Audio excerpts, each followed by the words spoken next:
بسم اللہ الرحمن الرحیم۔ دسترخوان جھاڑنے کا صحیح طریقہ حضرت مولانا سید اصغر حسین صاحب رحمۃ اللہ علیہ، جو حضرت میاں صاحب کے نام سے مشہور تھے، بڑے عجیب و غریب بزرگ تھے، ان کی باتیں سن کر صحابہ کرام رضی اللہ تعالیٰ عنہ کے زمانے کی یاد تازہ ہو جاتی ہے۔ حضرت مفتی شفیع رحمۃ اللہ علیہ فرماتے ہیں کہ ایک مرتبہ میں ان کی خدمت میں گیا تو انہوں نے فرمایا کہ کھانے کا وقت ہے، آؤ کھانا کھا لو۔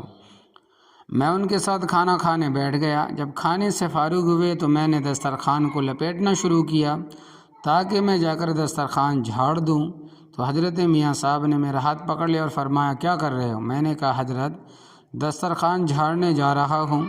حضرت میاں صاحب نے پوچھا کہ دسترخوان جھاڑنا آتا ہے؟ میں نے کہا کہ حضرت دسترخوان جھاڑنا کون سا فن یا علم ہے جس کے لیے باقاعدہ تعلیم کی ضرورت ہو؟ باہر جا کر جھاڑ دوں گا۔ حضرت میاں صاحب نے فرمایا کہ اسی لیے تو میں نے تم سے پوچھا تھا کہ دسترخوان جھاڑنا آتا ہے یا نہیں؟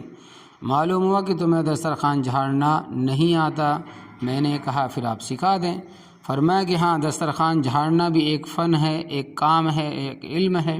پھر آپ نے اس دسترخوان کو دوبارہ کھولا اور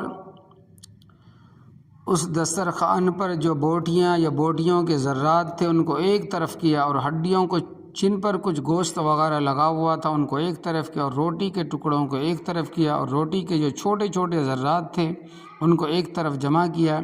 پھر مجھ سے فرمایا کہ دیکھو یہ 4 چیزیں ہیں اور میرے یہاں ان 4 چیزوں کی علیحدہ علیحدہ جگہ مقرر ہے۔